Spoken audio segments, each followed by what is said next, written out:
just like keeping vehicles looking brand new, no matter how old they are. This is 2019 though, guys. Sitting near a land rig, Kelly hose busts, there's oil everywhere. It's that synthetic oil-based mud that I was telling you guys about on an overspray video.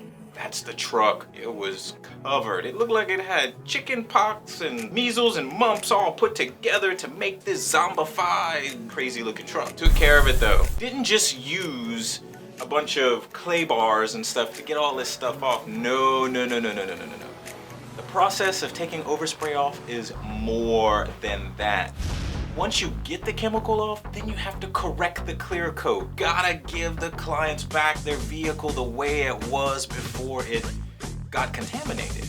Correct the vehicle, make it look like this. And don't forget, we still have a raffle going on for a Ceramic Pro Gold package and a Ceramic Pro Silver package.